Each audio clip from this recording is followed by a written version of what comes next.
Welcome again.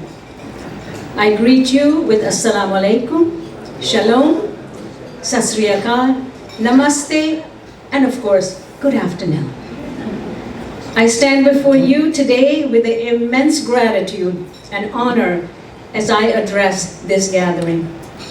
My name is Daisy Khan, and it is a privilege beyond words to be the niece of the remarkable individual we celebrate today.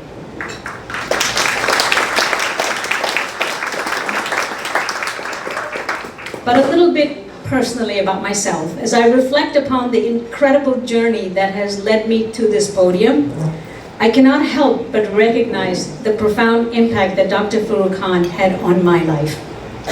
Looking back, I am filled with absolute awe and appreciation for the risk Dr. Khan took so courageously by bringing a 15-year-old teenager to America to a new home with him, his young wife, and their 2 children. Little did he know the gray hairs he would acquire along the way were all because of me. Dr. Faroque's decision to take me under his wing was transformative. He provided me with more than shelter and care. He gave me the opportunity for growth, education, and a chance to shape my future. His selflessness and dedication shaped the person I have become today.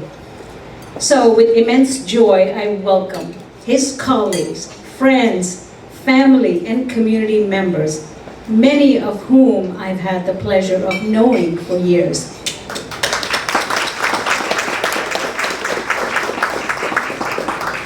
Our honoree is a man of faith. So to begin this auspicious occasion, let us first invoke our Creator, God Almighty, whom we worship in many names and in various languages, with one heart and one overarching prayer. Bismillahirrahmanirrahim. In the name of Allah, most gracious and the most merciful.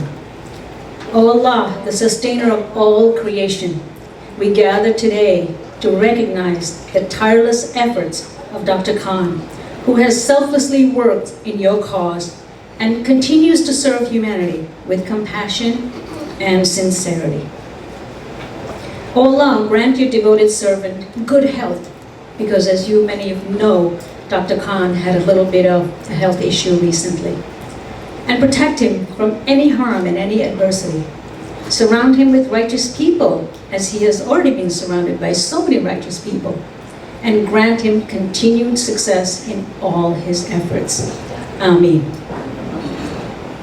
Dear friends, today we gather here, 300 strong. Can we please have an applause for all of you? Coming from faraway distances to be here.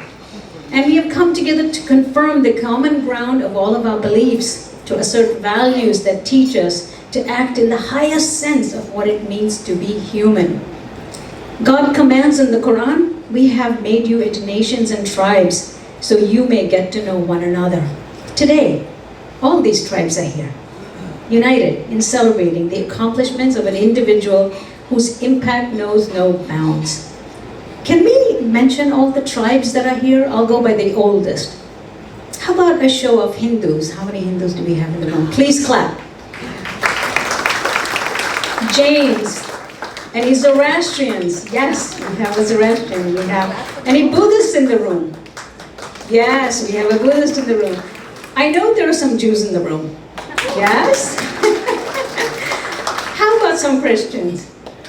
Yes. I know there's a bunch of Muslims in here. Yes?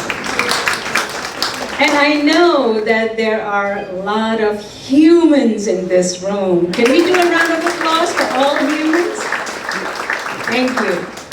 But Dr. Khan's impact extends beyond the walls of hospitals. He has been known to have an indelible mark in medicine, mentoring scores of doctors, earning their utmost respect and admiration. He understands the power of unity, and he embarked on a journey to build bridges between religions, cultures, and even public servants, as you will hear from many of them today. His remarkable journey reminds us of the profound impact we can have when we work together on a common purpose. But this gathering would not have come to fruition had it not been for the incredible organizing committee. May I call upon the committees to stand and step forward. Dr. Uni Mopen, Seema Rahman, Laurel Freed, Dr. Hafiz Rahman, Dr. Tanvir Mir, Rizwan Qureshi, Rabbi Michael White, Khalil Rizwan, Reverend Dwight Lee Walter, Amin Khwaja, Reverend Vicky Eastland, and more are listed on the program. Before we begin the invocation, one important mention. The group prayer will be held outside at lunchtime. I know it's already time now, but please, those of you who want to pray on time, just before when lunch begins, please step out and join the lunch later. So, I want to invite Reverend Dwight Walter to the stage to begin us with a invocation of the Serenity Prayer. Dr. Reverend Dwight. Good afternoon, everyone. Reverend Dwight Lee Walter, Congregational Church of Patchogue. It is my honor, true, deep honor. I could ever possibly not be here with all of the things that Dr. Khan has done for us, already revealed, known to you personally, or soon to be revealed through the comments and other things. I was telling Daisy, and she said I should explain a little bit the Serenity Prayer that I chose to begin this with an invocation. Technically began from a Christian person, Dr. Reinhold Niebuhr, who is a professor at my alma mater, Union Theological Seminary in New York City.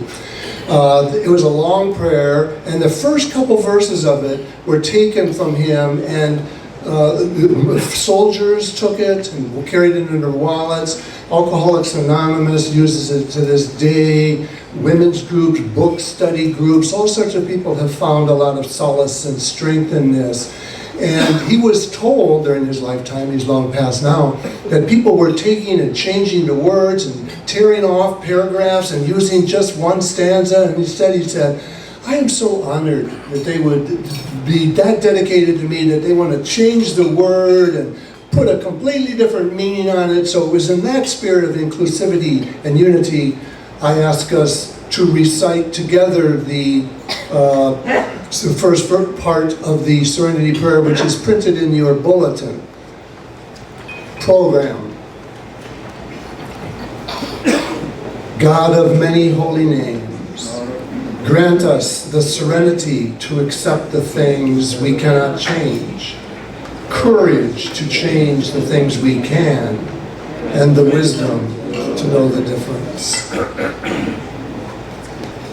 I call on stage now Cantor David Katz of Temple Or Lahim, accompanied with Craig Coyle, accompanied on piano. Intro, just because there are so many remarkable representatives of faith here. So some of those of you might not know, you heard Cantor David Katz. So if Jewish faith, if you go to a temple, you'll see two clergy. Obviously you all know the word rabbi. There's also cantor, and cantor in our tradition represents the music and is taxed with the deep tradition of representing prayer. When I was ordained as a cantor, I was told in front of the ark, now it's your job only, your job is to go out and inspire people to pray with your voice. Given that intro, I have to say, being here is a remarkable honor. I've known this remarkable person that we're all here for today for over a decade. From interfaith services at our temple, I've had him to Passover Seders, interfaith Seders, and obviously we could go on and on and on, but I'll share with you something in terms of our tradition that says from the Talmud, in essence, you're only to give praise, the 50% of what the person's praise is in front of them. Right? So today, as I was asked to have the incredible honor of singing, I thought, well, Faroque was always talking to me over the years, over and over and over, about gratitude and thanks God. And every time you tell him, how are you? Thanks God. Right? And I worked with my colleagues, I said, what should we sing? What should we present from our tradition? A blessing, a blessing. And I thought, he is such a humble soul and such humility that I've got to know that he doesn't need another blessing. Nor would he ask for one. He'd say, can I give one? So I thought, gratitude. He has taught us all over and over, gratitude. And in our tradition, there is one particular prayer that is, above all, about gratitude. It's called Modim. Modim Anachnu Lach. And I'm going to read the English for you and then present to you a composition that has been written for Modim. We have many different composers that can write in our tradition to set to prayer. But this one in particular represents, I felt, such a beautiful message that you would have given yourself. The English says, Modim Anachnu Lach, we give thanks to you. You are the Lord God and God of our ancestors forever and ever, rock of our lives, shield of our salvation, from generation to generation. We give thanks to you for our lives that are entrusted to your hand, for our souls that are in your safekeeping, for your miracles that are with us every day, and for your wonders and good deeds that are with us at all times, evening, morning, and midday. Good one, your mercies never fail. Compassionate one, your loving kindness never ceases. Our hope is always in you. I felt for my friend, that was far more representative of who he is than giving him a blessing, which he gives to us all the time. So being also honored to work with Craig, we would like to present this on your behalf.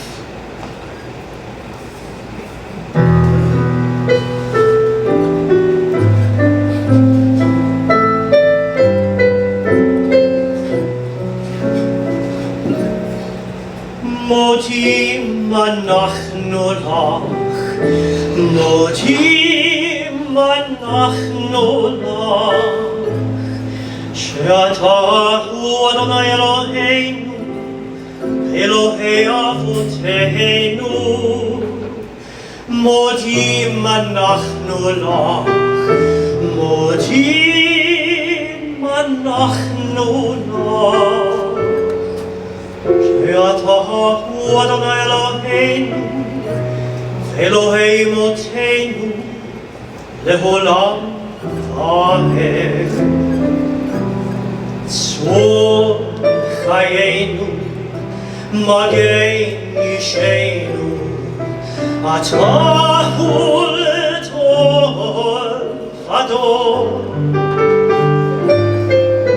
צור חיינו, מגן אישנו, אתה הוא לטובתו.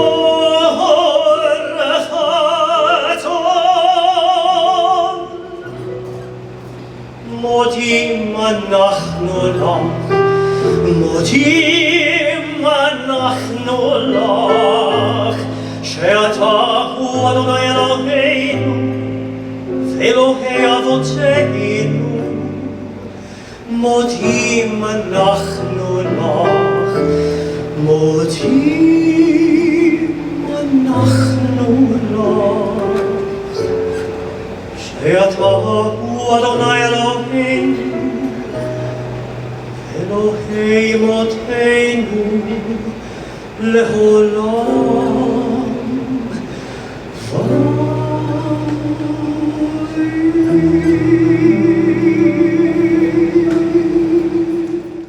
Well, here I am again.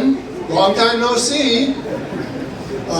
Very brief tribute to Dr. Khan. And since we're getting food here, this pertains to a carrot, an egg, and a coffee bean. Okay? A what? A carrot. A what? An egg. And a what? Coffee. Okay. You get a pot of listen up here, you get a pot of very hot water, Dr. Khan.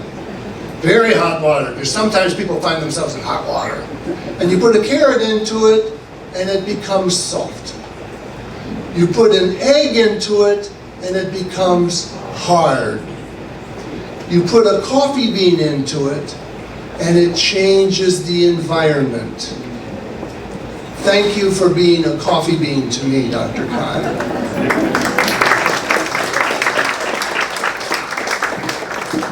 Now I'd like to introduce the person who accompanied Cantor Katz, Craig Coyle, our music director, choir director at the Congregational Church of Patchogue, and three of our singers fresh off of the service that we did this morning in Patchogue and raised here. We have Kathy Youngquist, Rochelle Schmidt, and Kathleen Gubatosi. They're going to sing two songs. We chose two songs that are secular. We do a lot of secular songs as well as Christian songs, Hebrew songs, etc., etc. As long as they have a spirit of love and something worshipful or reverential, that's fine with us. If it's good for you, it passes the test. The first one is written by a singer called Enya. It's called Only Time. With your illness during the pandemic and with the things you've endured, we're aware and we're a tribute to a lot of the time that has passed in your continued work, dating all the way back to bringing Daisy to America. Thank you for that. And then the second song is A Vision from Here Forward, dedicated to you, and that's called I Can See Clearly Now. So I'll step out of the way and enjoy the music like the rest of you.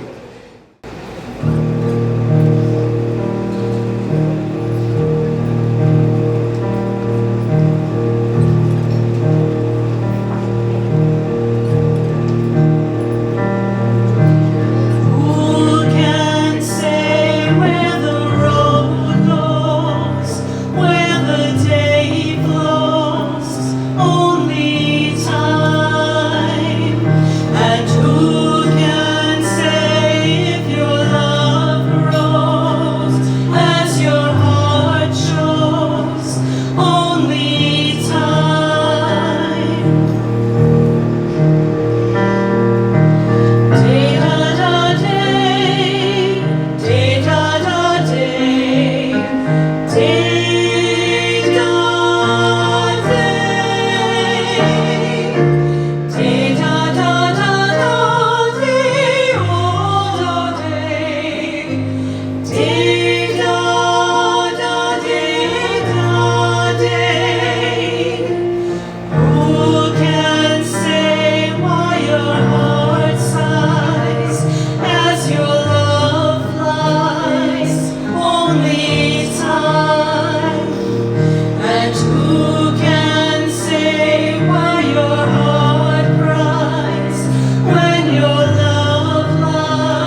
And I'm so honored and humbled to be part of such a great occasion.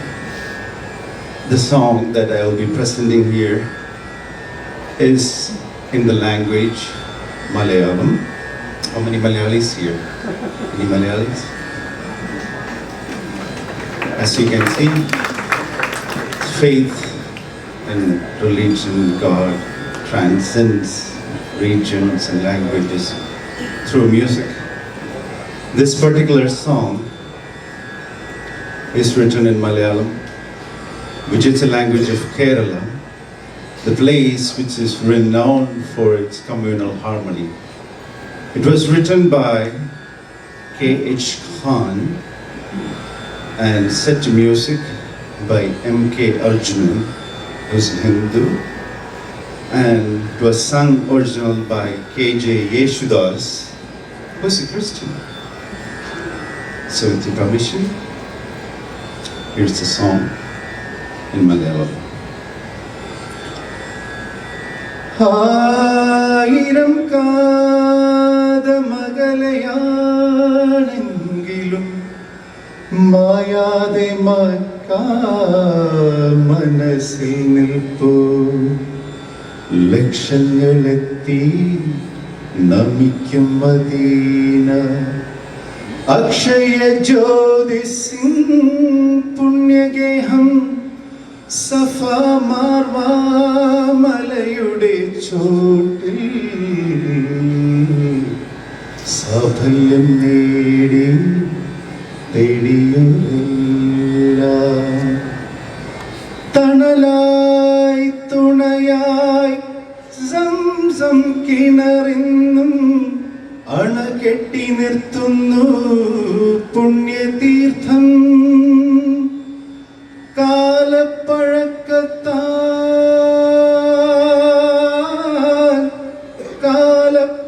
കാലപ്പഴക്കത്താൽ മായ്ക്കാൻ കഴിയുമോ ബിലാലിൻ സുന്ദരവാങ്കൊലികൾ ഖുർആന്റെ കുളിരിളം വാക്യങ്ങളെന്നുടെ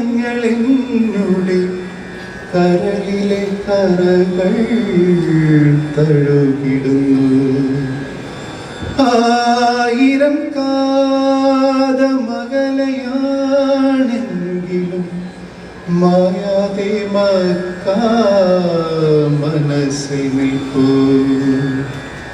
ലക്ഷങ്ങളെത്തി നമിക്കും Medina Akshaya ജ്യോതിസിൻ പുണ്യഗേഹം സഫ മാർവാമലയുടെ ചോട്ടിൽ സാഫല്യം നേടി തേടിയെല്ലാം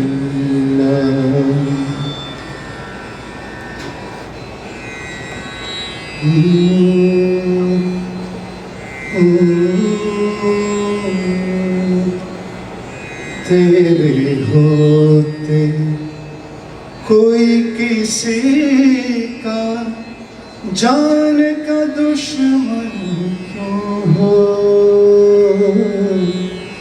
तेरे होते कोई किसी का जान का दुश्मन क्यों हो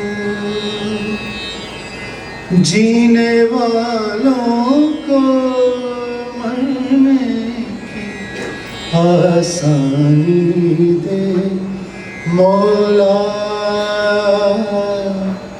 गुड़ियों को दाने बच्चों को गुड़धानी दे मौला गरज बरस प्यासी धरती पर फिर पानी दे मौला फिर पानी दे मौला फिर पानी दे मौला.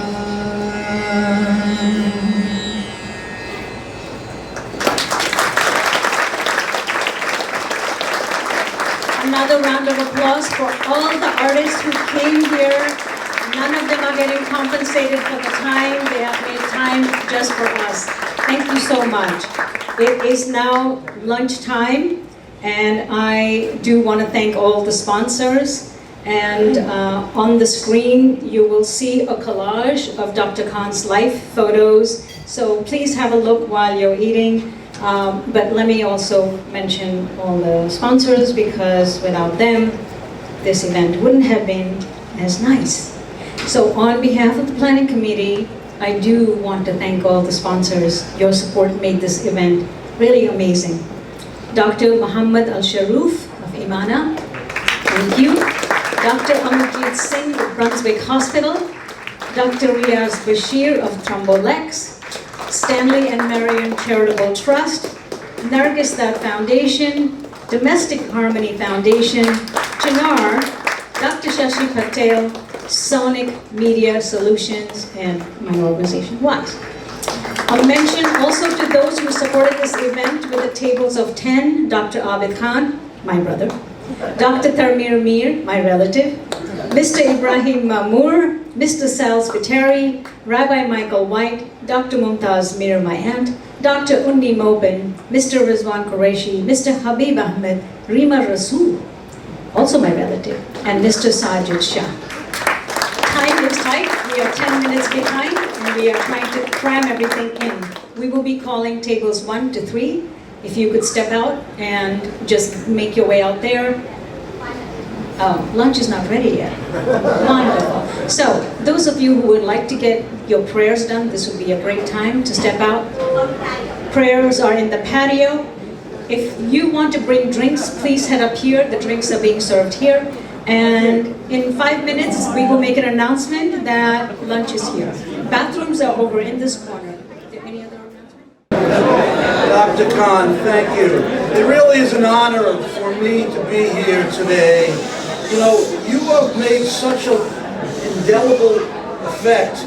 Your career of choice as a doctor, your mark in that field is already legendary. But what you've done with your immense talents is you've transcended that and extended it toward a whole host of embracements and tolerance and education and mentorship to faiths all over Long Island. And for that, you have left a legacy that we can never, ever forget. It will be ingrained in our culture and our faiths forever. And on behalf of Nassau County Legislature, we want to honor you today with this citation to proclaim your effect forever on Nassau County.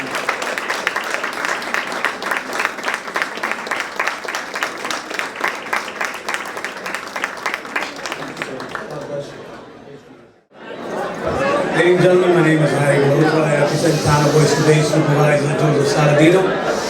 It's such an honor to present this citation on behalf of 350,000 residents to Dr. Faroque Saab for his lovely and wonderful work. He's an inspiration to us all, and I'm grateful and I'm honored to be a part of this event. Dr. Saab, this is for you. Thank you on behalf of the supervisors.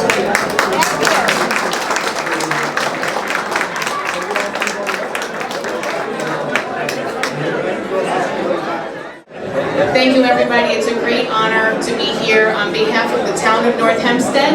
I'm the supervisor, Jennifer DeSena, and with me also are Councilwoman Veronica Lurvy and Robert Troiano.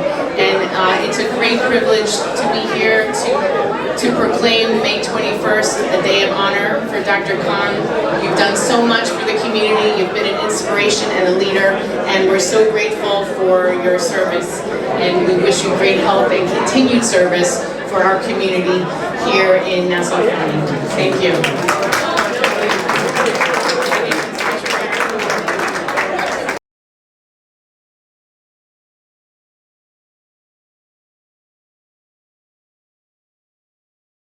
Today we're here to celebrate the life and achievements of Dr. Faroque Khan. He's an inspiration to not just everyone here today, but to me and my family as well. He has really motivated me to become a part of the interfaith community. He's poached me to be on the Interfaith Executive Board, and because of him, I now know so many influential and amazing people on Long Island that are not just from the Muslim community, but all over interfaith. And I continue to be inspired by the work he does and that he's done. And I look forward to continuing to celebrate him and his achievements. And I look up to him as a role model, and so do my children. Thank you. I've known Dr. Faroque Khan since 1982. And he's always been the type of human being that brings all humanity together. He represents such a beautiful spirit of humankind. And I'm honored to be here today to pay tribute to such a beautiful human being. Hello, my name is Anna Kaplan. I'm former New York State Senator, and it's truly my honor and privilege to be here today to celebrate all that Dr. Khan has done for our community.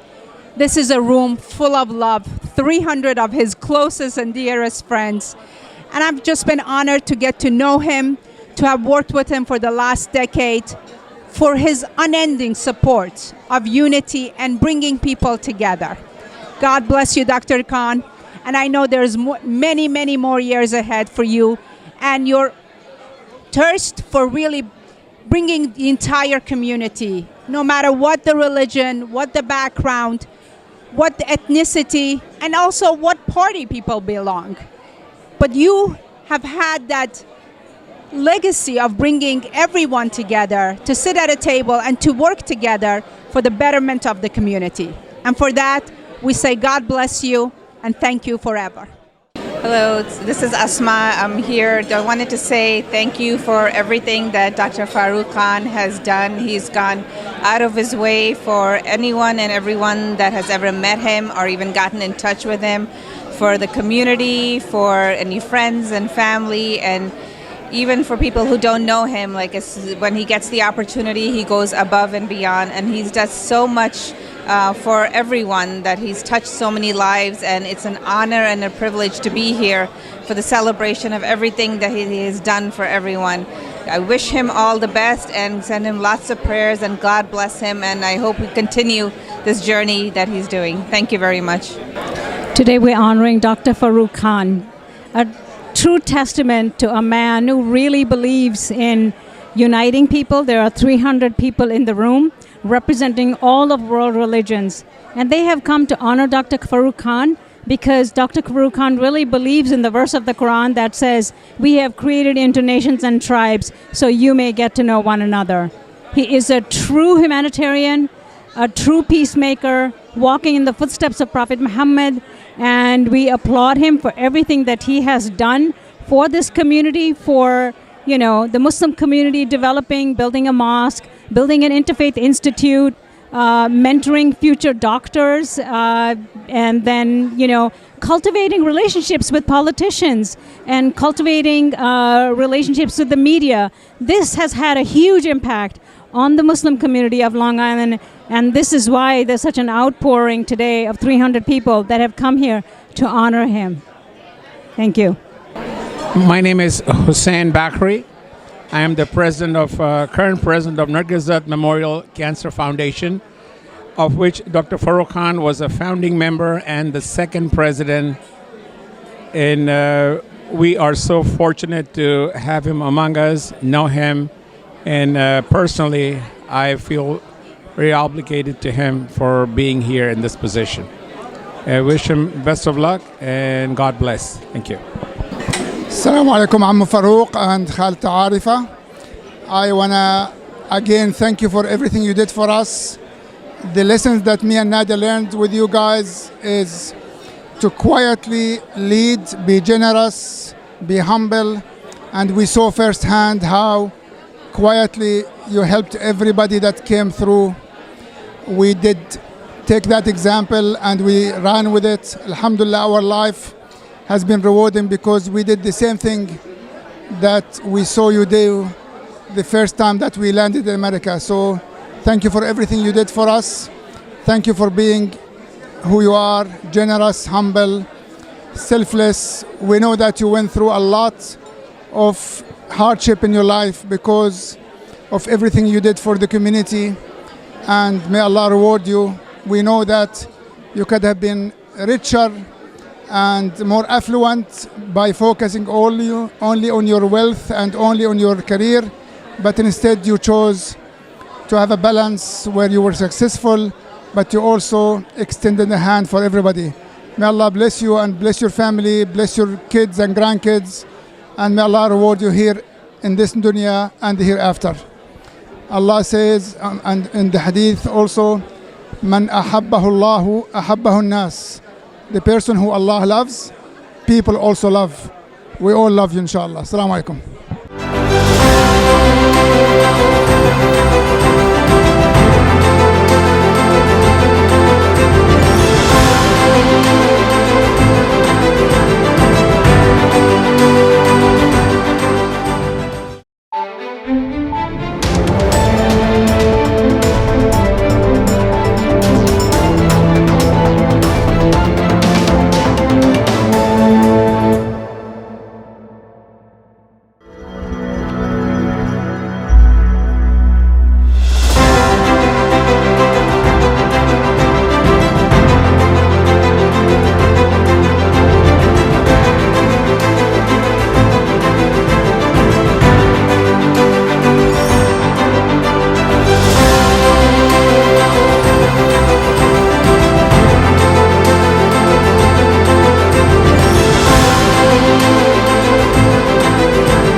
Assalamu alaikum everybody.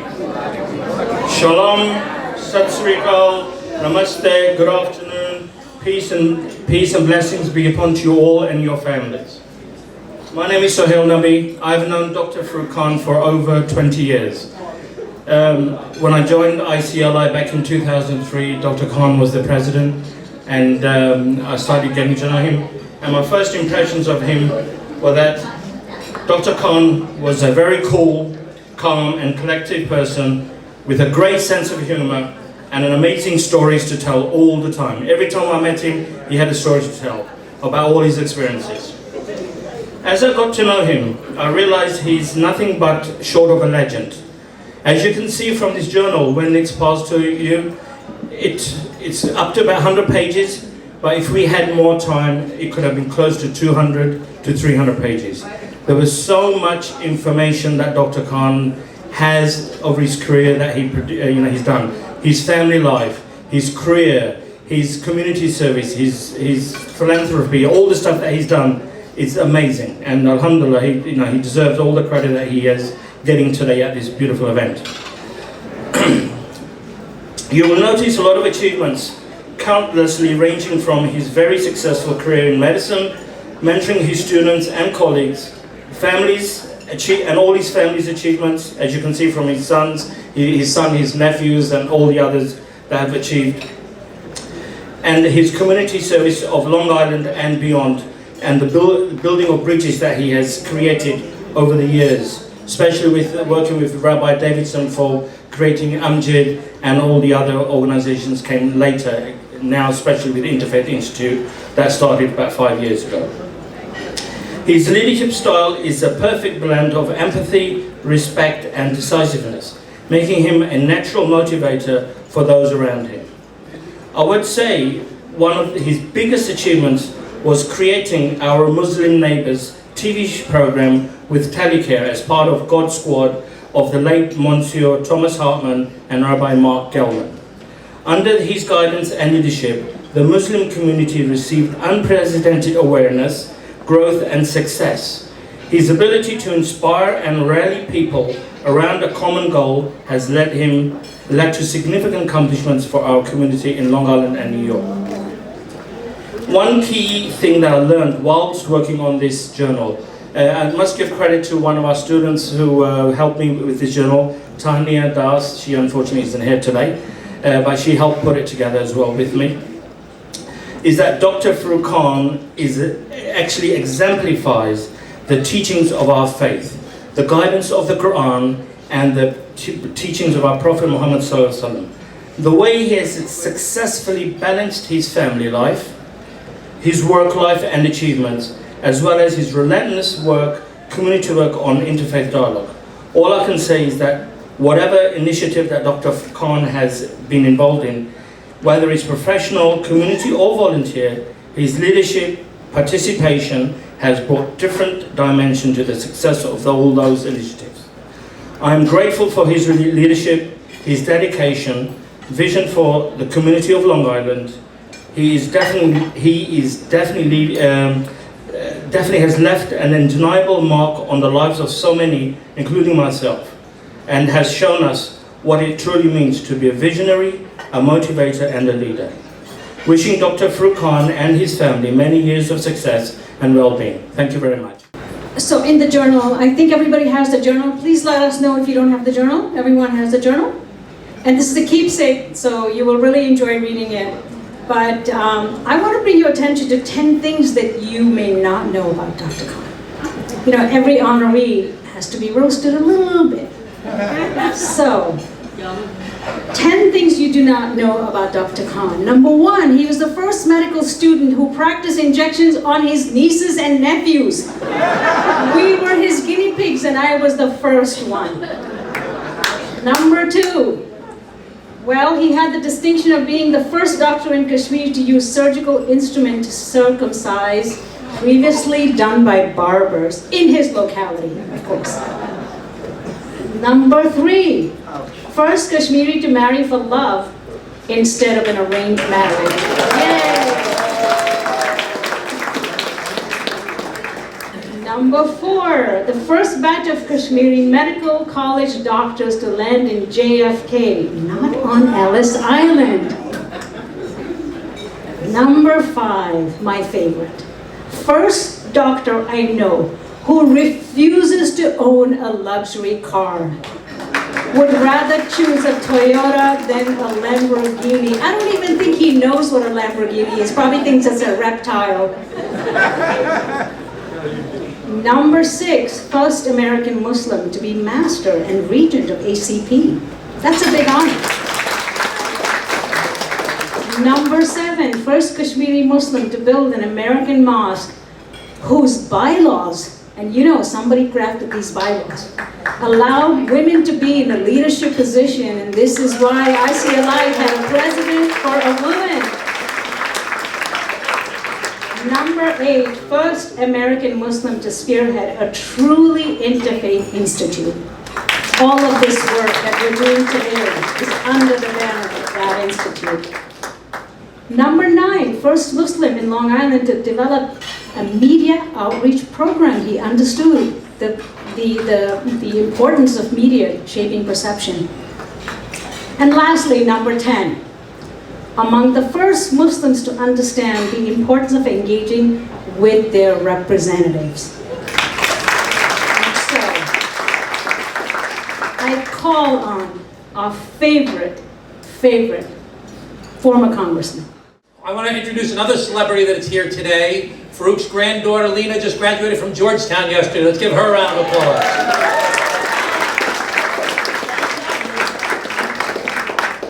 So, I look out at this room, and this room did not just happen. This room is the result of decades of work. You don't get people from this type of diversity showing up together for a celebration like this. It doesn't just happen with even just the organizing committee. Let's give the volunteers who did so much work a round of applause. But this is a result of decades of patience and outreach and spending time together to try and understand each other. And you're a manifestation of decades of hard work. When I look at Farouk's life, Farouk has been a great advisor to me. He's educated me on a lot of different topics. He's gotten me into trouble one or two times in particular. But he's really a prototypical American success story. You think about it. He and Arfa left Kashmir and came here in 1966. And within 10 or 11 years, he was the chair of the pulmonary disease department at Queen's Hospital. Then he went on to become the chair of medicine at the Nassau University Medical Center until about 1999. And during that time, you know, you saw the things with Father Tom that were up here. That started back in probably the 90s. He helped found ICLI in the 80s, along with Arthur. Just so many different, he was so successful in such a short period of time, all these different, and he was a Republican on top of that, can you believe that? He was living a great American success story. And his interfaith work, as I said, began a long time ago, in the 1990s. But then 9/11 happened. And everything changed for many of the people in this room.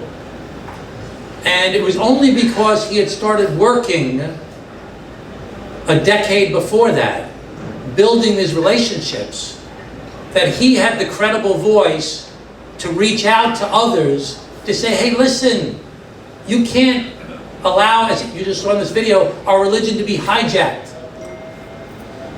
You can't allow everybody to be painted with a broad brush. You need to learn more about what we do. And instead of backing off, he dove more into the idea of educating people. And he became the president, for the second time, of the ICLI, the Islamic Center of Long Island, in 2002, which is right about when I became county executive in Nassau County.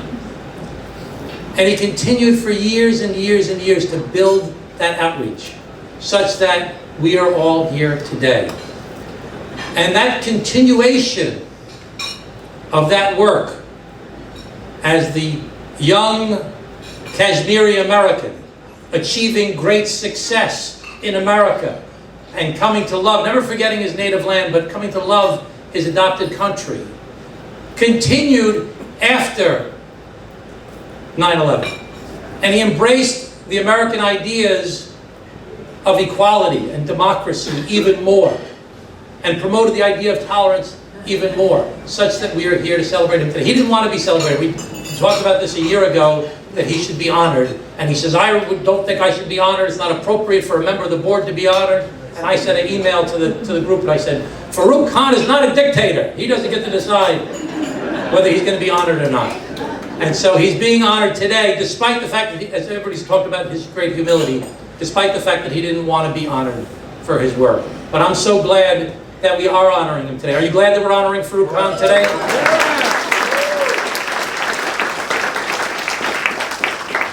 So there's a lot of different things to talk about with Faroque as far as his medical career, and, you know, introducing a drug and all the departments he had, the work that he did at the Islamic Center, the interfaith work that he's done, really that we're celebrating so much here today. But I want to celebrate this great American for living up to the dreams of what our country truly represents. Thank you, everybody. I don't know how to say former congressman. So I'm going to continue to say Congressman Trump, because you are Congressman in our hearts always. I'd like to now bring Bob Keeler up to the stage. Bob has a lot to say about what Dr. Khan did with media representation. So in the little piece that I wrote for today's journal, I talk about how difficult it is to say no to Faroque Khan. By the way, it's equally difficult to say no to Daisy Khan. It runs in the family, so I'll be brief, Daisy, I promise you. But now I'd like to talk briefly about how good Faroque is at saying yes. And by that I'm going to start off selfishly by saying that his saying yes to me meant a lot. I was a reporter, I was a religion writer. I wanted to tell people about Islam, let them know what Islam was really all about. And, you know, this was the 90s. This was before 9/11 happened. But believe it or not, in the 90s, there was still a lot of misunderstandings about Muslims. A lot of misunderstandings. So if Faroque had been suspicious of me coming to ask him questions, it would have been perfectly understandable. But he wasn't. He said yes. So the first time that his name appeared in the story in Newsday under my byline was about the wonderful dialogue that took place between the Islamic Center of Long Island and Temple Bethel. You know, I'm Catholic, but the Islamic Center of Long Island is my favorite mosque. I consider it my home mosque. And Temple Bethel, my favorite shul. I've spent a lot of time there. They put together a lovely, long-running dialogue between the two congregations led by Faroque Khan and by Rabbi Davidson, who's here today. And that was very important in the building of this understanding. And I'm going to quote something that Faroque said about learning about the Holocaust from those dialogues. He said, "Unless you hear it from someone whose father and mother have been there, it's not the same thing," which I thought was kind of wise to say. He also said yes when I asked if I could attend this Eid al-Fitr gathering of 5,000 Muslims at the Huntington Townhouse, a gathering that dwarfs even this gigantic one. So that enabled me to tell our readers, including Christians, how much better Muslims are at fasting. I often try to think of if I could do Ramadan, and I can't even imagine it. So, you know, Muslims should pat themselves on the back for their ability to fast. Perhaps his biggest yes to me was his willingness to talk to me and Arfa's willingness to talk to me about their Hajj. It was a very difficult pilgrimage, as Hajj always is. The logistics of getting there, the millions of people, all the stuff that you're supposed to do, it's just not easy. But Faroque and Arfa said yes to me, and I was able to write about Hajj and let people know what a true pilgrimage is really like. So one final yes, and this one meant a lot to me. Faroque and the whole community at ICLI welcomed the Karchish family.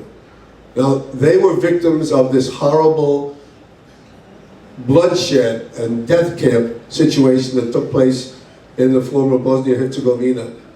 So they welcomed the family, and at one point I said to Faroque, you know, Faroque, maybe you guys should think about honoring Roy Gutman, who was a colleague of mine at Newsday. And again, he said yes. The reason to honor Roy was that Roy wrote about the death camps in Bosnia-Herzegovina, and that enabled those camps to be closed down. Both of the Karchić brothers, Arshad and Edin, were in those camps. They couldn't even wear glasses, because to wear glasses was to betray yourself as an intellectual, and intellectuals were being targeted in those death camps.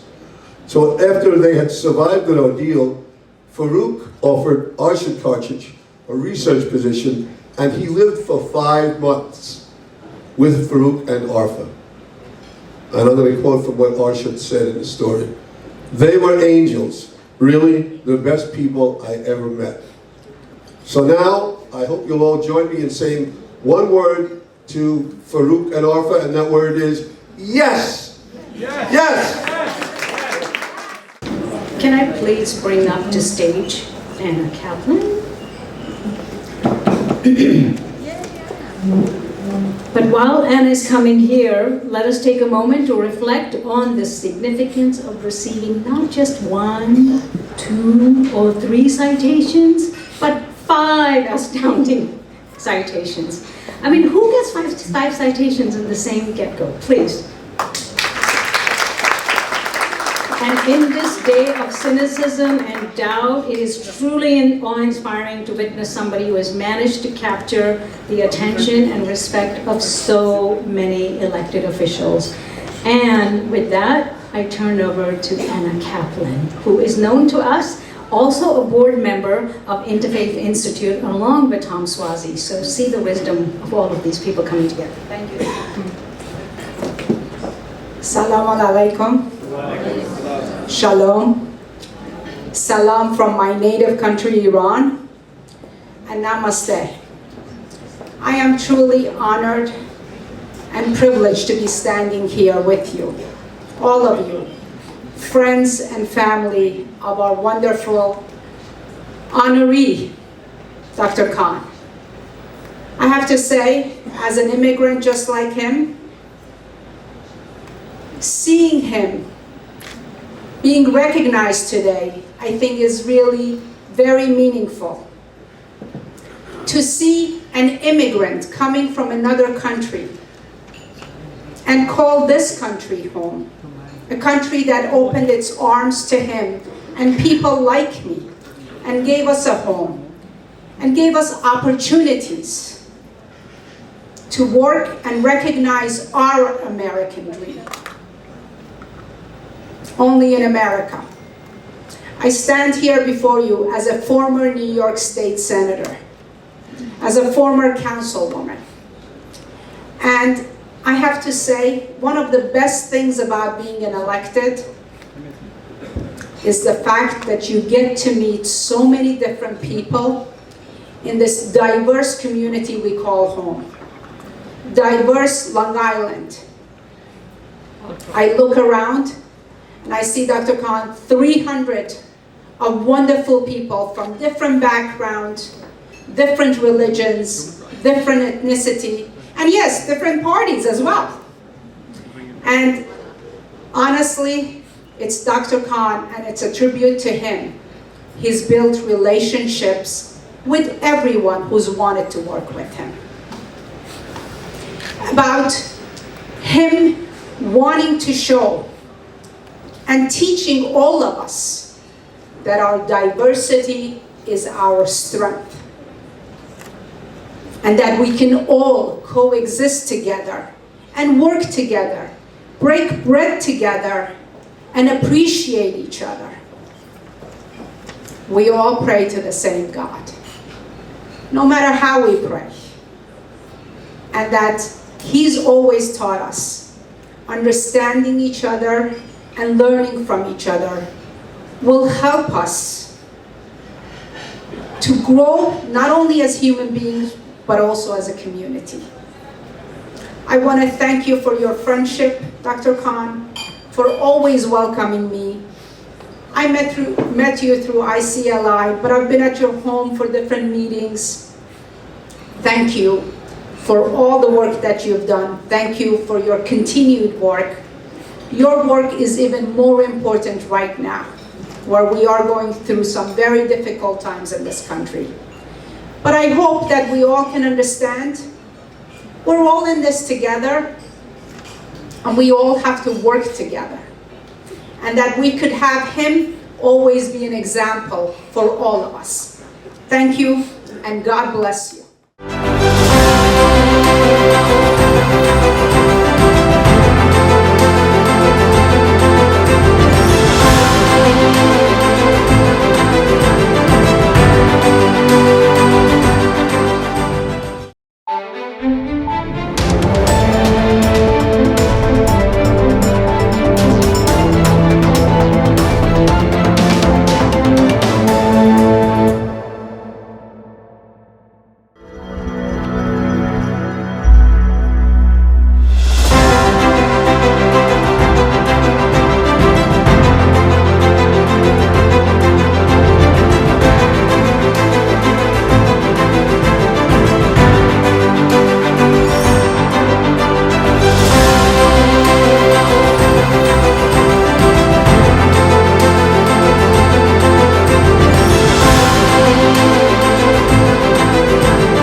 Can we go to the previous slide, please, so we can just show the citation? Seema, do we have the citation? There's an envelope over here they put outside. Can you please get it out? Dr. Khan, can you please step forward? You're going to be given another citation. This is a citation by the Nassau County legislator from Richard Nicolello, presiding officer, and all 19 legislators. And the interesting thing is, Anna is a Democrat, and Richard Nicolello is a Republican.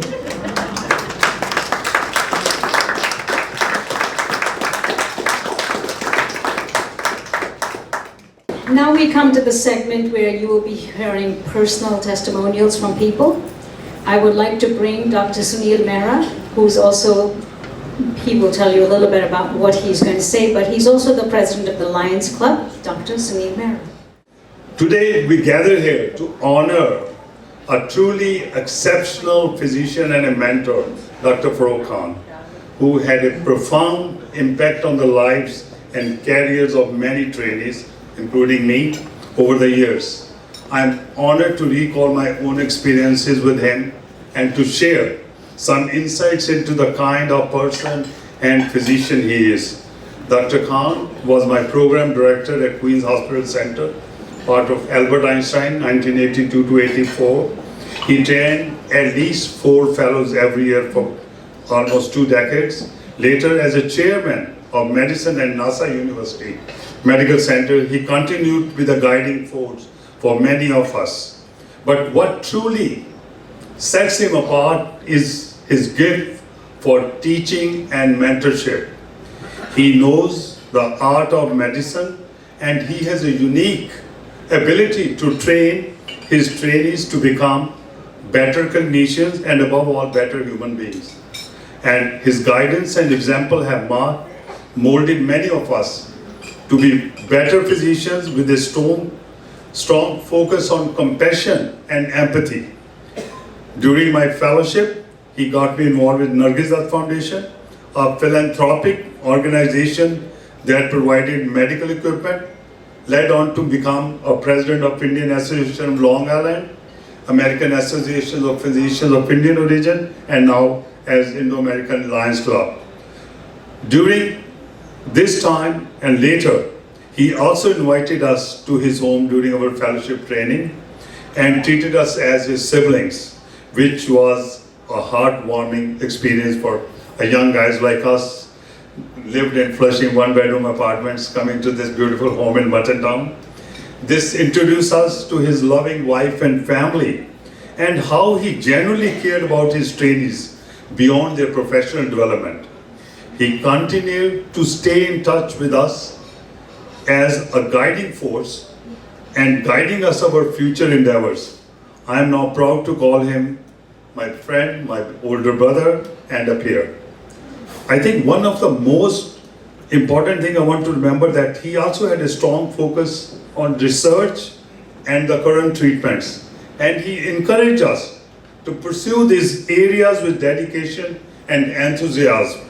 With his guidance and mentorship, I wrote my first few research articles and publications, which had a significant step towards my career as an academic physician, becoming professor at Icahn School of Medicine at Mount Sinai. This improved me to continue to publish throughout my career, but beyond all these professional achievements, what really stood out to me was his kindness, his thoughtfulness, and his practical advice. He always was willing to listen and help. His words of wisdom have stayed with me long after my fellowship. So many of us trained, we have Mirs here, we have Shahs and guys, a lot of friends. I see my seniors here, Dr. Guptas, Dr. Pates, and many more, and all the trainees who his gift for teaching, his commitment to philanthropy and community service, his focus on research and publications, and his compassion and empathy have inspired us all to be better physicians and better human beings. Dr. Khan has made an indelible mark on the life and career of all of us. Today, we honor him not only just for his professional achievements, but for the impact he has had on the life of so many trainees. It's a true privilege to know him and to have learned from him, and we are all better off for having him in our lives. Thank you very much. Thank you. I'd like to invite Rabbi Jerome Davidson and Rabbi Michael White to please step forward. Just give them a few seconds because they're in the depths of the tables. Thank you so much, Dr. Faroque Khan, for making it possible for me to share in this wonderful, wonderful event in honoring you and ARFA and your many colleagues professionally and religiously in the ICLI, sharing the past years of work with you have been one of the highlights of my rather long career as a rabbi, and I thought that we were being introduced to give us time to get up here was because of my age, but nonetheless we made it, and I'm glad that I am here. And a few thoughts I think are worth sharing with you, and I'll try to be very brief. But all of us recognize that we are now living in a fractured society, a nation of polarization, and the very fact that we are able to come together, people of different faiths, Christianity, Judaism, Islam, Sikh, and probably others that are here, and with whom Faroque and, pardon me, and his colleagues have worked, is testimony to Faroque and to the work that he did through all these decades. Because we wouldn't be together talking the way we are, rejoicing the way we are, had not it become possible for us to learn to welcome other people, thank you, and to share such important times in our lives together.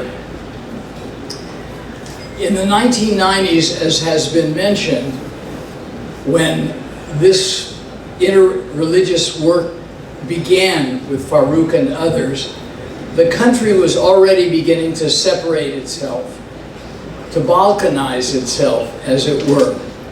Groups did not work together anymore. There was no more the ideal of a melting pot in America.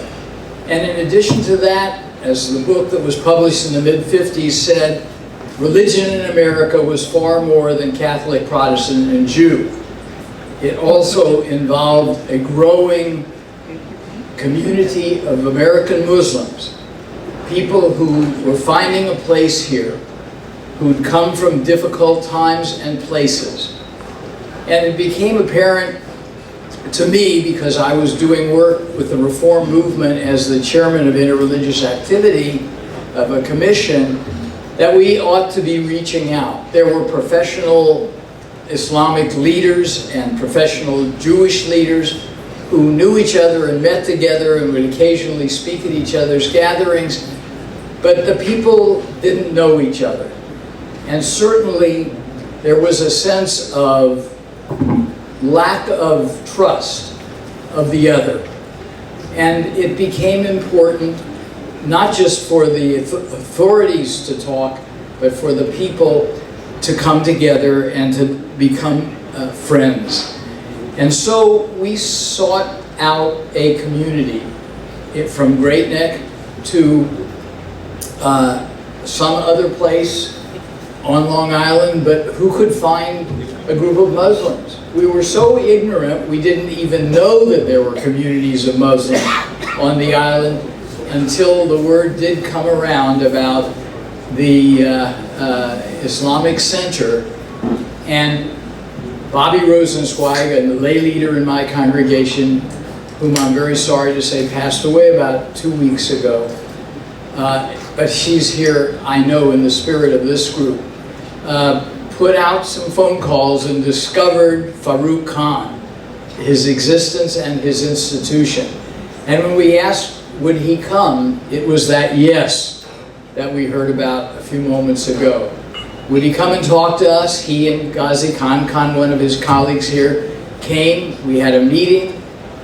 Faroque was so very warm and welcoming and loved the idea of getting together and talking, bringing people together. And so we did.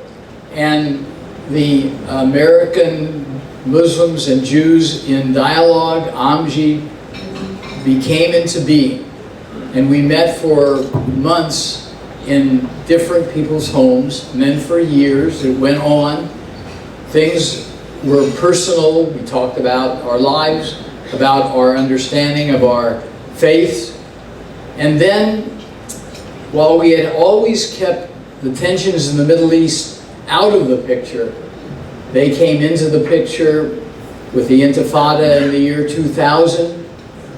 They came into the picture with 9/11, and it became important for us to express ourselves on these matters.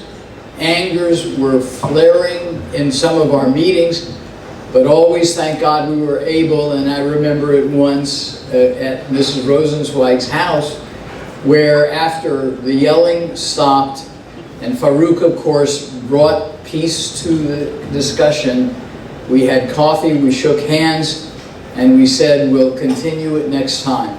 And we did. And we did. Our dialogues moved from the home and a dozen or so people from either community to larger gatherings in our synagogue and in the mosque. Faroque came and explained what Muslims felt about 9/11, having been often accused of being somehow involved in it. He came and explained the Danish cartoon controversy to us.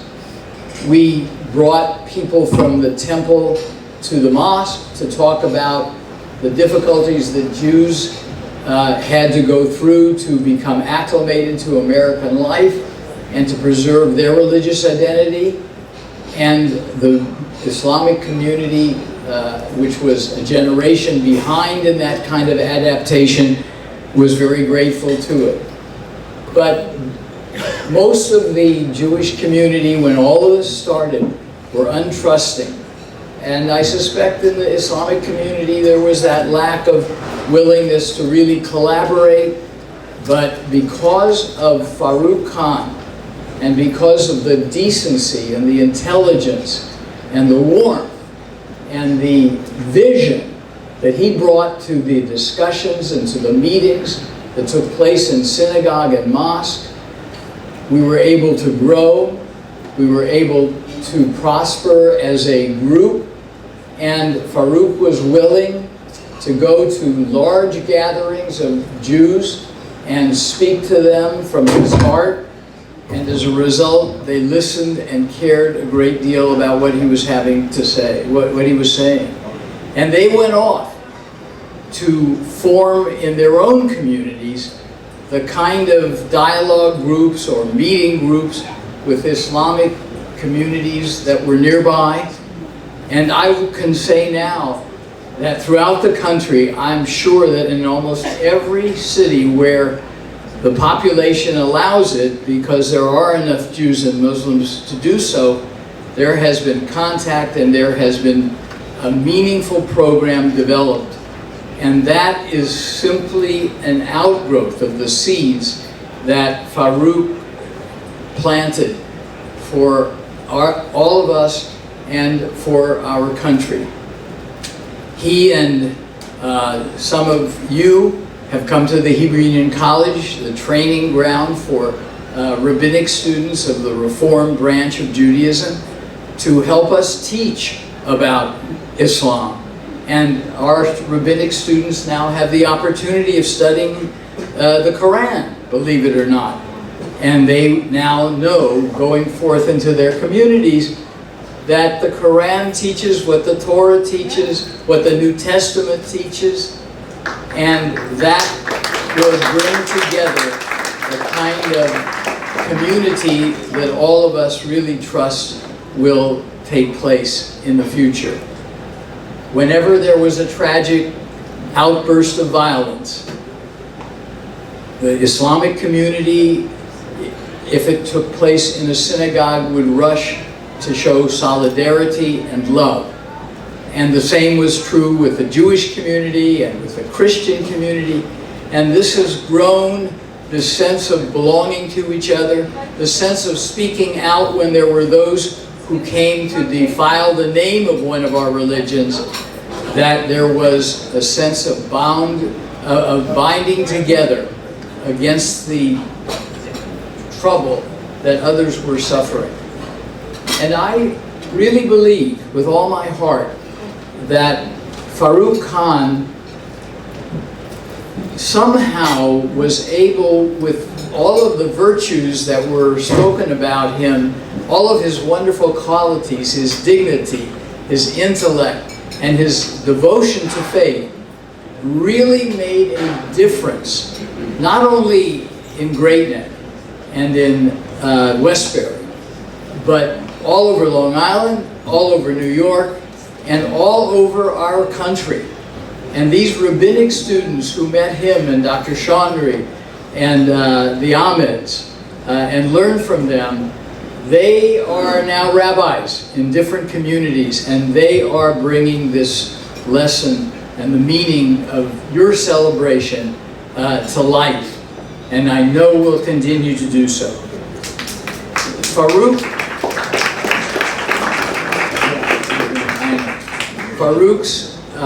was kind enough to send me a quotation when I was teaching at the Hebrew Union College. It was written that his father wrote. A few words. His father wrote, "We Muslims must, individually and in cooperation with one another, do good, fight against evil, and cultivate centers of service to homes and communities to bring rays of happiness and hope." Faroque has fulfilled his father's dream, and at the same time, he has encouraged America's vision of democracy, pluralism, and liberty. I just want to offer one brief Jewish teaching in honor of my friend and mentor and teacher Faroque. There's a Jewish legend that refers to what we call in Hebrew the Lamed Vavniks. Lamed and Vav are two Hebrew letters. They're an acronym for the number 36. And according to legend, there are 36 unique individuals who walk the earth, anonymous to everybody but themselves. But they have been designated by God to sustain all life. Their deeds are generous and kind. They are exemplars of the highest ethical and moral standards. They are the embodiment of grace. And even without knowing, they inspire all of us to be better human beings. The whole world continues to exist and thrive because of these holy individuals, and they don't even know it. I have no doubt but that Dr. Faroque Khan is one of those 36. No doubt about it. He devotes his life to us, drawing our greater community closer to our aspirations. We are a better community thanks to him. I am a better human being thanks to his friendship. So, Faroque, as my people say, Mazel Tov. Assalamu alaikum wa rahmatullahi wa barakatuh. May the peace, mercy, and blessings of Allah subhanahu wa ta'ala be with all of you. One thing I didn't know about Dr. Khan was that his favorite color is lime green. So Dr. Khan, by the end of 2023, inshallah, we'll be looking forward to seeing you in a green Lamborghini. Good Sunday afternoon. As an answer to Dr. Khan's trademark question to myself when we talk, he says, Amin, are you grounded today? As in not flying, not other grounded. Well, I'm definitely not flying today. However, I just returned from a flight trip from Dubai just a few days ago. As we were flying across oceans and continents, we flew over the northern Sinai Peninsula with blue skies and endless visibility gave way to clearly seeing the Gaza Strip in southern Israel and the encompassing land of struggles on one side and continued hope on the other. As I took a moment to ponder on this bird's eye view of life on the ground as we were flying over this tense region, Dr. Khan's pronounced words, think global, act local, resonated. Understand the challenges of the world, but make an impact first through your local community. Think global, act local are the words that have resonated with Dr. Faroque Khan's long-lasting impact on the foundation and continued growth of the Islamic Center of Long Island. As one of the most impactful founding members, two-term president, and continued active board members of ICLI, Dr. Khan's visionary leadership has truly led the center to build a reputation locally and nationally that it has today, through the grace of Allah subhanahu wa ta'ala. Dr. Khan's passionate and relentless work to building harmonious relations with interfaith partners, government leadership, civic groups, and neighbors for the benefit of the ICLI community with a global impact for the Ummah at large in mind. It is a legacy that will be recognized for years to come. His leadership in both the initial foundation of ICLI, followed by the expansion project in 2015, launching an outreach video production at our Muslim neighbors with Monsignor Thomas Harbin and Rabbi Mark Gelman, inaugurating the Interfaith Institute and connecting prominent leadership from across the spectrum is a testimonial to his dedication to serving the Ummah at large, and more specifically, the ICLI community locally. It has been Dr. Faroque Khan's visionary ideas, followed by implementation through unity, team building, his charismatic leadership, that grant us the ability to recognize and celebrate his lifelong and impactful achievements. I'd like to congratulate Dr. Faroque Khan not only on his achievements, but more importantly as a mentor and inspiration to myself and many others. Congratulations, Dr. Khan.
You all heard about Dr. Khan being an interfaith leader, a great medical professional in his own right.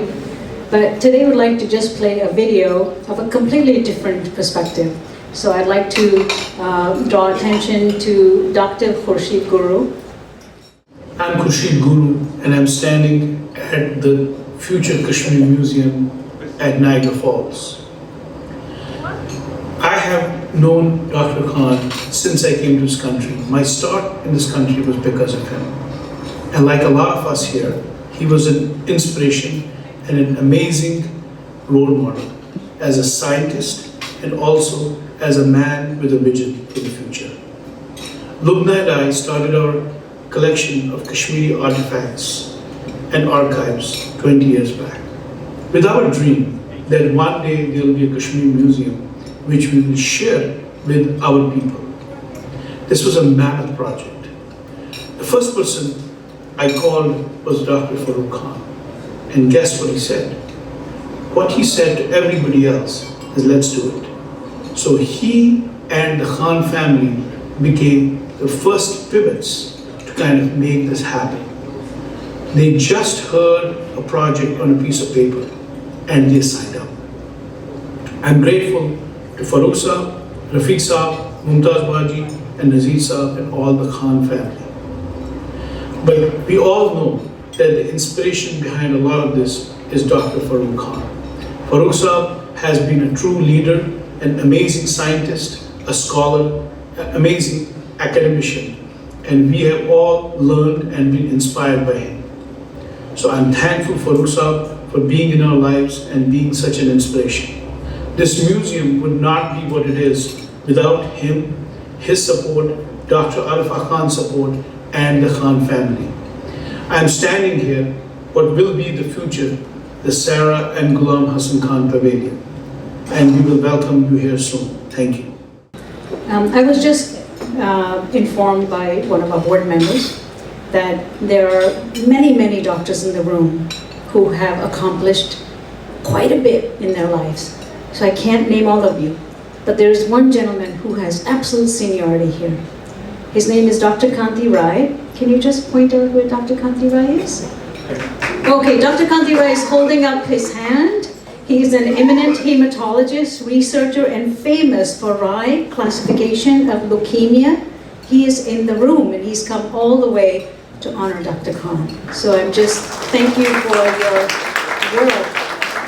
And you are an example for so many other doctors in the room who want to accomplish all the things that you have accomplished in your life. Thank you. I'd now like to invite Dr. Hamza to come up to the stage. Hamza Bhai, where are you? Dr. Khan and his lovely wife, Arfa Khan, I could say so many things about them. They basically were second parents to me. And they really touched my heart, my family. Dr. Khan took me under his wing in the late 1990s at the Islamic Center, Long Island. And one thing I learned relatively quick about Dr. Khan was that he was the kind of a visionary with a superpower. And what I mean by that is that when Dr. Khan came to you and he requested your participation in the endeavor, he did it in such a manner that made you feel so important that you couldn't say no. You could not say no to Dr. Khan. Anybody else you could just brush off, but Dr. Khan, it was impossible. And at the end of that endeavor, he would send you a note of appreciation that made you feel so good, even though you may not have done too much, that once you received this note of appreciation, you found yourself standing by the phone waiting for the next time. And Dr. Khan would call on you. He's also when anything he got involved in, I noticed that he was never the focus of that involvement. It was always something larger than he was. And that's the type of visions that he spread through individuals and through so many different communities. He laid so many spiritual foundations that I've noticed throughout Long Island that our leaders stand upon today. So I think we're going to see a video now. And this video that we're going to view together is a testament of not only his great character, but his many life achievements. Dr. Faroque Ahmed Khan was born on the outskirts of Kashmir, where he graduated from medical college in 1964 before emigrating to the U.S. with his wife Arfa to pursue their medical careers. Dr. Faroque Khan had an illustrious career in medicine. He served as chief of pulmonary diseases at Queen's Hospital from 1977 to 1987, and then as chair of medicine at Nassau County Medical Center from 1978 to 1999. He also held the rank of professor of medicine at SUNY Stony Brook. From 1984 to 1996, as chair of Nassau County Medical Center, he initiated a training program in medicine that was rated as one of the most outstanding.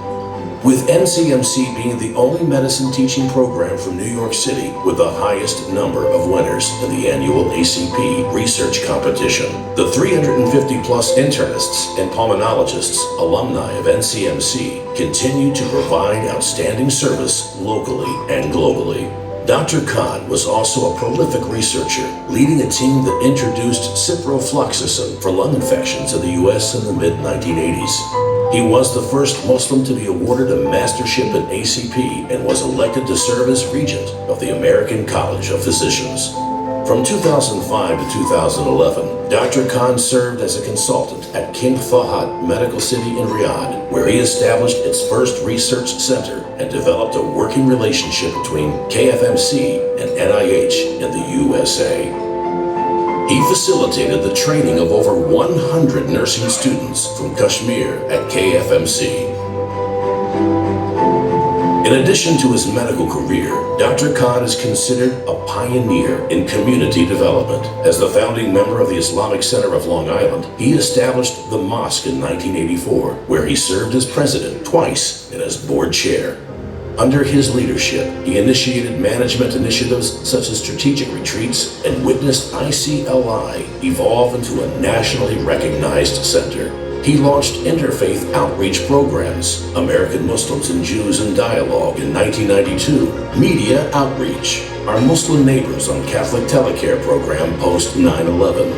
In 2015, he founded a flagship institution, the Interfaith Institute of Long Island, the first interfaith center spearheaded by Muslims of New York.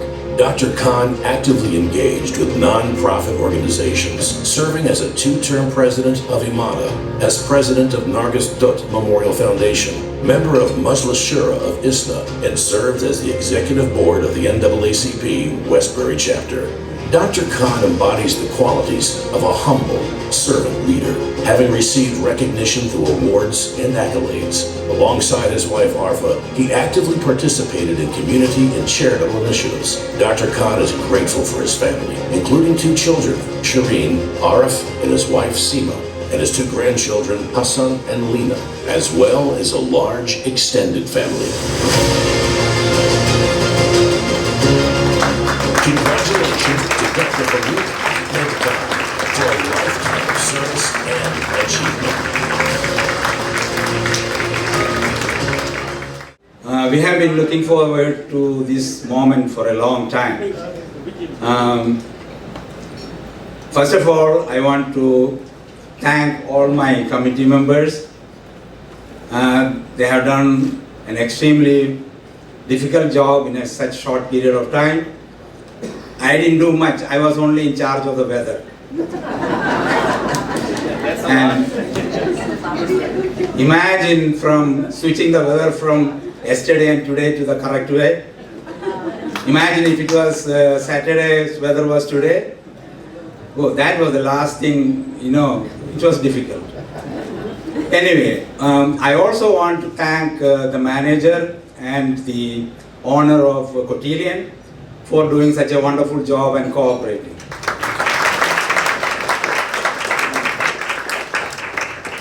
Now, I would like to ask Dr. Khan to come over. The whole crowd will come to you.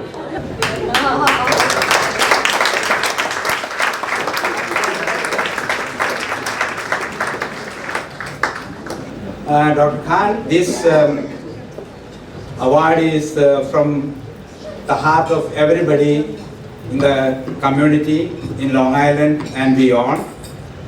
And the inscription on it will tell the whole thing.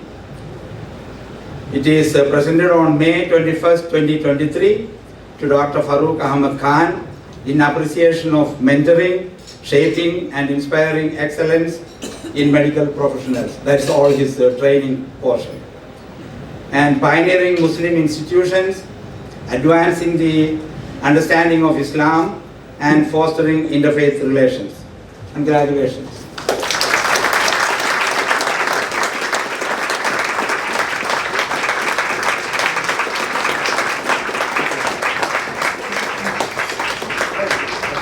We will now hear some words from Dr. Khan himself.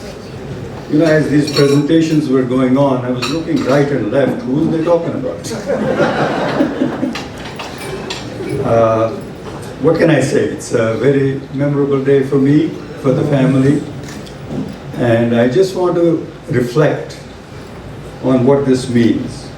Next weekend will be the Memorial Day. Arfa and I landed on Memorial Day 1966 with $8 each allowed by the government to take out of India at that time. Of course, en route, Arfa had spent her portion. And so we landed at Kennedy Airport with $8. And here we are.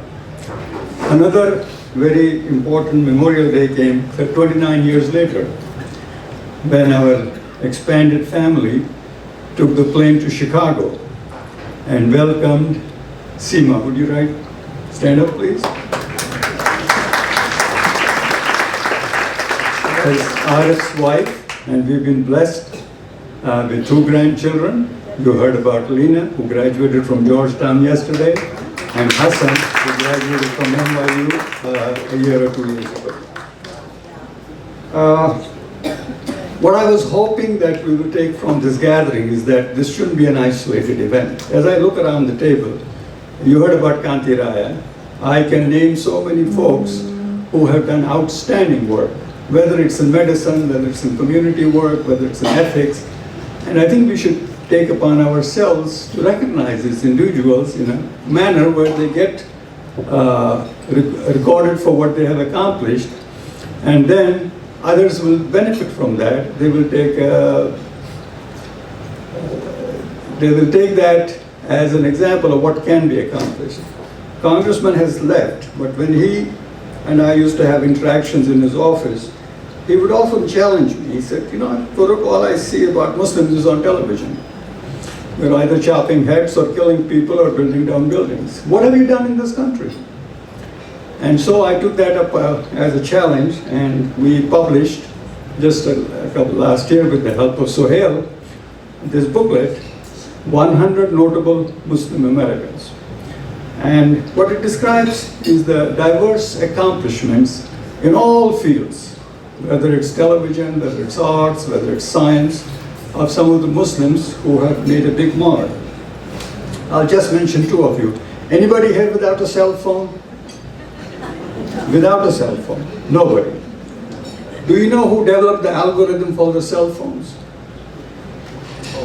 Never heard about him before we wrote this book. And his name is, what's his name? Nasser, yeah. And a young engineering student from South India, came to a university, spent hours and hours in the lab, and refined the algorithm which helps us now to transmit images across states and countries and boundaries. You can find him on YouTube. Very humble, withdrawn kind of a person, a real scientist. Then there's Elias Zaruni, a young graduate from Algeria, ended up in Johns Hopkins to do his training in radiology. Didn't speak a word of English. French and Arabic was his language. Ended up being the dean at Hopkins. Ended up being the director of the National Institutes of Health. One of the, perhaps the only best appointment George Bush made during his tenure. So there are loads of them all over, and it's our duty, particularly the younger generation, to recognize the contributions that have been made by many of us and people who preceded us. Now, what's the real backstory about this event? I think Congressman alluded to it. I don't know if Bob is still here. There he is. Would you stand, Bob? He's the man responsible for this. Bob is a dear member of our Interfaith Institute board and a neighbor. And last year when this debate went on, who should be selected for the award of the Interfaith Institute, Bob suggested that we should stop looking and it should be me. We went back and forth, a lot of debate and so on, but eventually, of course, I did not accept it last year. I'm not sure what I should do this year. Bob, any advice? Go for it? You're standing there. Go for it. Go for it. So I accept Bob.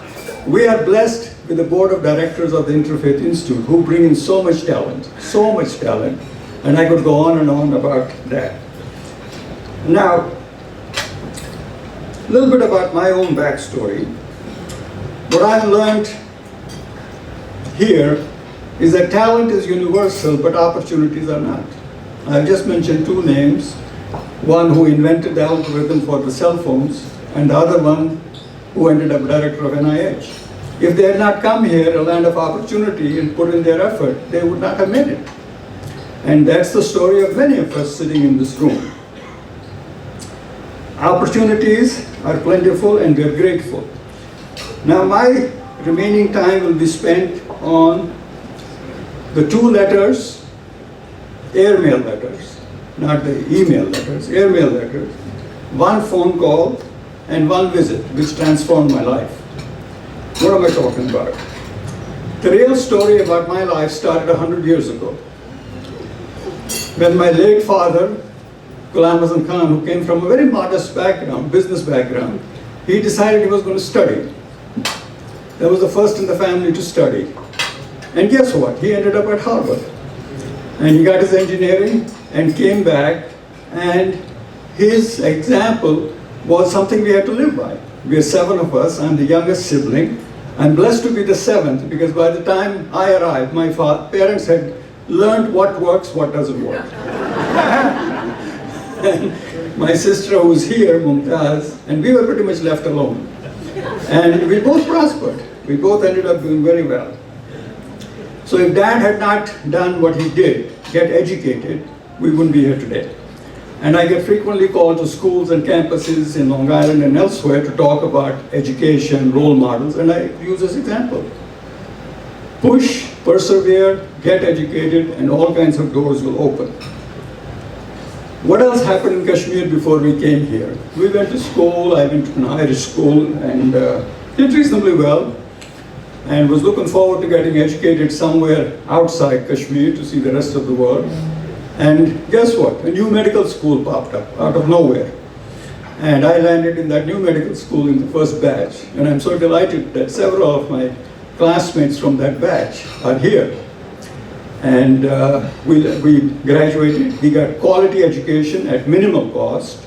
And another seminar I could put on education in the United States.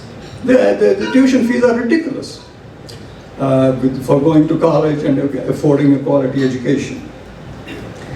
So we came here, well, that was the education. And then something happened in the med school. I saw this young woman. I don't know what happened. Was it her initiative? Was it my initiative? To make a long story short, we ended up getting married April 16, 1966. The event was much smaller than this event. I can testify to that. Arfa also was a valedictorian of the class. Now, I have a few words to say. If anybody is planning to get married and aiming high, there are things you need to know ahead of time. And so we came, we landed, we got educated and finished our training, and the deal was that we would finish our training and go back to Kashmir. And then the first letter which I was referred to arrived. My father wrote back, this was 1971 or early 72, and my mother never forgave him for that. He said, I suggest you don't come back to Kashmir. And the reason he wrote there, he said, you will be an eyewitness to the atrocities which will happen in Kashmir. And when I met with Congressman Swazi many times, I told him, I'm just bearing witness to what's going on in Kashmir. So that basically cut our plans for returning to Kashmir, so we decided to make United States home, and that too by choice.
And that was the one letter.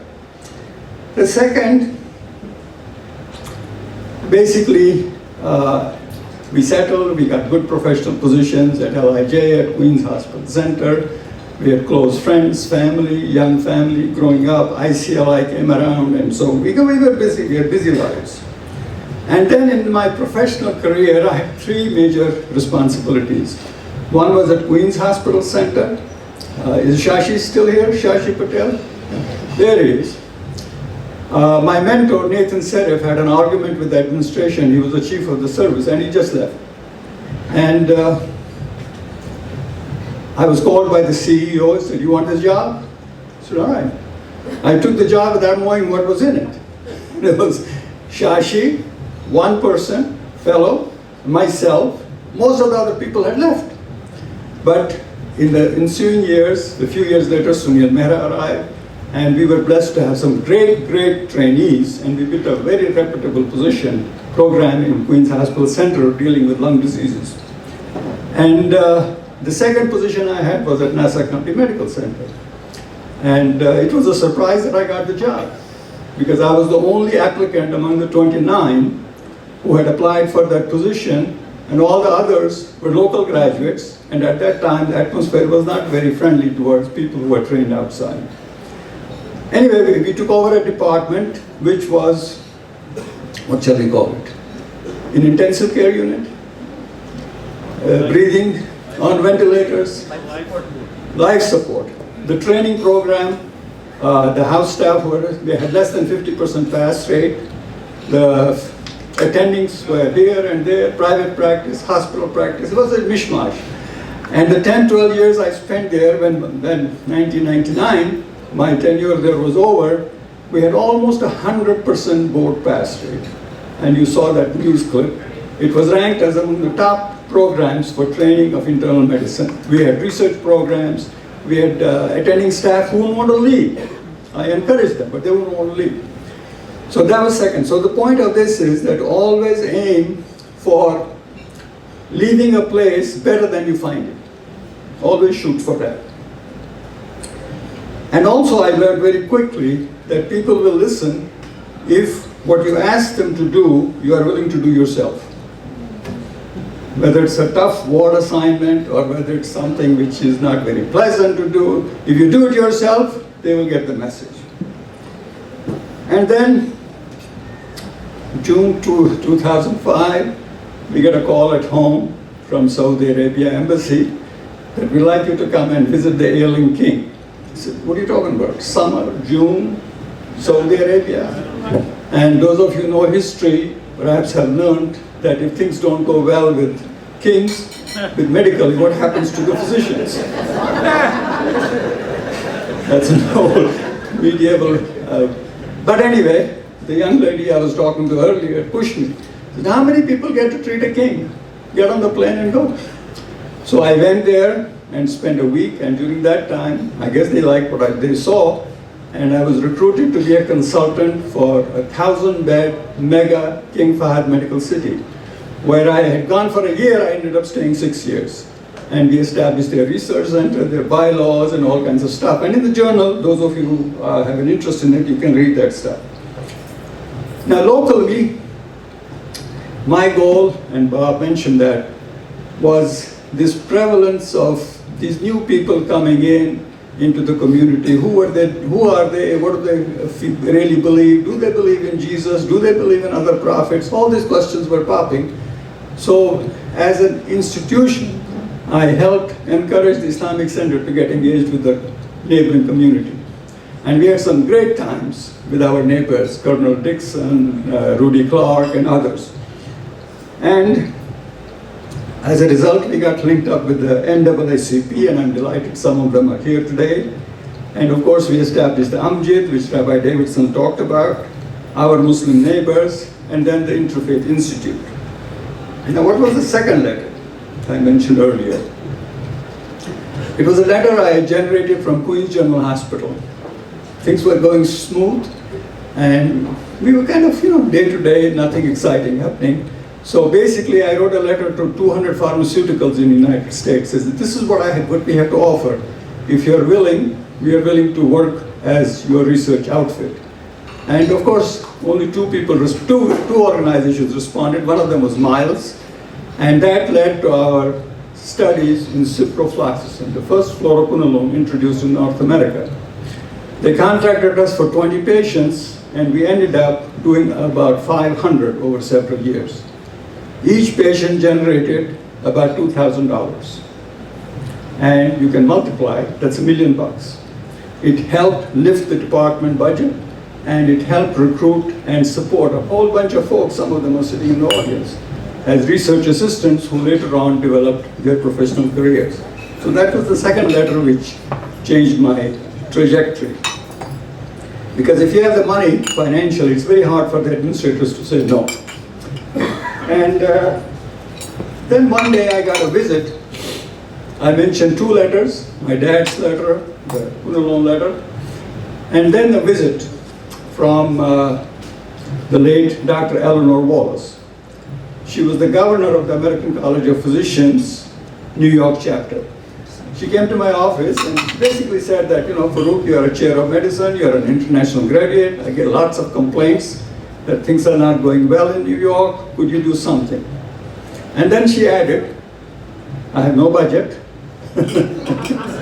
and basically, you want to handle it, but I can't give you any money for this project. But so anyway, I thought this as an opportunity. We put together program directors and so on, ended up writing a book about international medical graduates, what their needs are, and what they're basically, how to deal with them. You're not used to them. These are some of the things we suggest you do for the program directors in New York and elsewhere. The book was a hard seller. ACP published it, and before long I got invited. Come to the Board of Regents, American College of Physicians.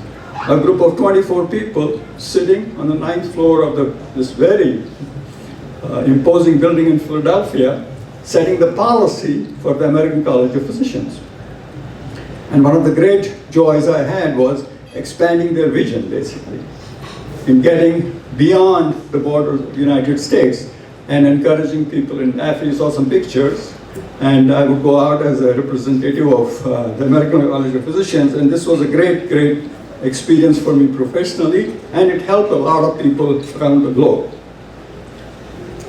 The current president of American College of Physicians is Dr. Omar Atiq, a young physician from Pakistan who took over just last month as the president of ACP. I was the first regent, he was the first president, and in between came Dr. Tanveer Mir. Tanveer, are you here?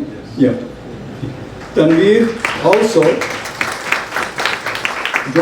worked for ACP, not worked for ACP, but volunteered her time, and ended up as chair of the board of the American College of Physicians. So think of the long-term impact of getting involved, getting engaged, and how things flow from there. So I told you about the phone, or I didn't say about the phone call. The phone call Rabbi Davidson talked about already.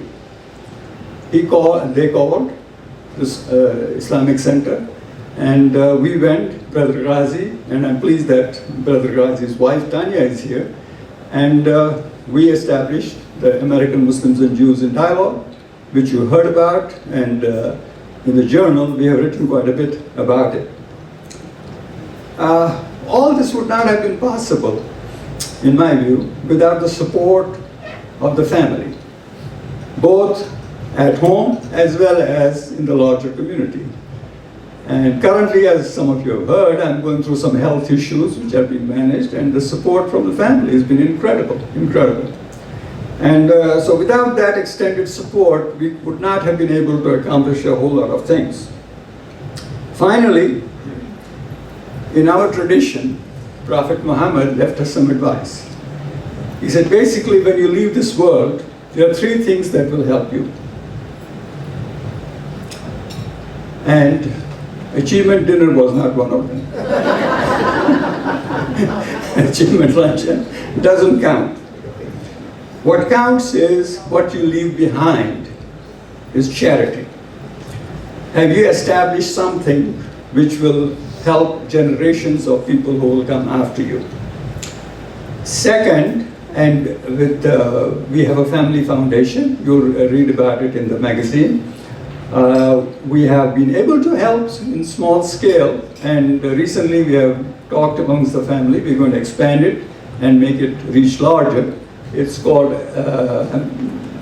AFK Foundation, and it's been around since 1997, helping relieve people who need immediate help and so on and so forth. That's one thing, ongoing charity. Second, we have a famous cricketer here, Amjad Khan. He flew from Dubai to be with us, and we are in the final innings of our life now. And I had a visitor from Islamic Medical Association last night. He wanted to do a long tape on me, and he was very kind of hesitant. Dr. Khan, how old are you? And so basically I told him I just hit 80. So we are in the last stages, final stages. So what we leave behind will be what do you leave in goodwill? What will you leave as far as charity? The second, have you left any institutions, any education, any books which will help the future generations? And the third one, if you have children who will pray for you and who are pious, those are the three things that really matter after we depart this world. And finally, I know it's been a very crowded afternoon. I haven't had a chance to sit down and really chat with some of you who I'm seeing after 20, 30 years. For those of you who have the time and the energy, we can, after the meeting is completed, we can pull some chairs together and kind of have an informal chat for 15, 20 minutes, half an hour, if that's convenient. So finally, my thanks to Uni Mupen, Daisy, Seema Rahman, and all the 10, 12 other members who worked so hard in putting this program together. I watched the Zoom sessions and back and forth emails and so on. It's a lot of work. And particularly on this weekend, when there's so much going on with graduations, with the events elsewhere, and that song, the second song, which was sung this morning, was so appropriate. The rain has left us, the sunshine has come, and yesterday, as all of you know, it was really, really tough out here in Oman. So thank you, Daisy. My piece is done. So I know Dr. Khan got a big award for the trophy, but I'm going to give him my own trophy. I have a number 1 because he's been number 1 in service.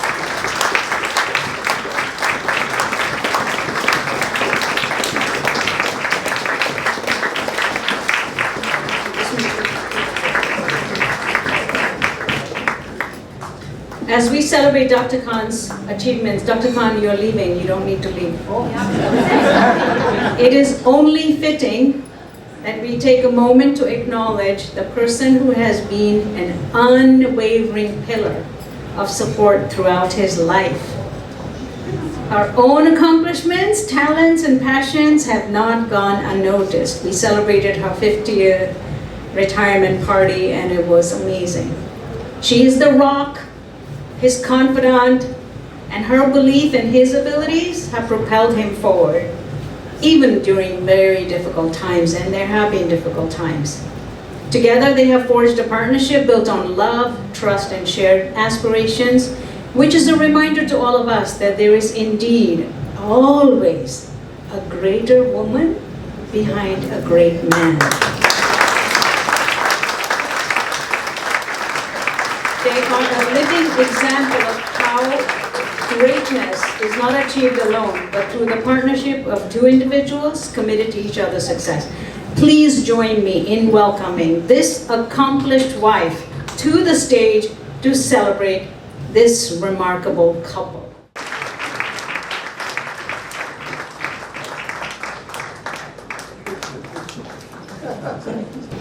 I want to say something. I really want to thank the organizing committee. I was a volunteer in that committee, and how every Sunday at 3 p.m. he had a Zoom session for over a month. 2 months? 2 months. And the result you can see today. And the award that Faroque has gotten, I think, is well deserved.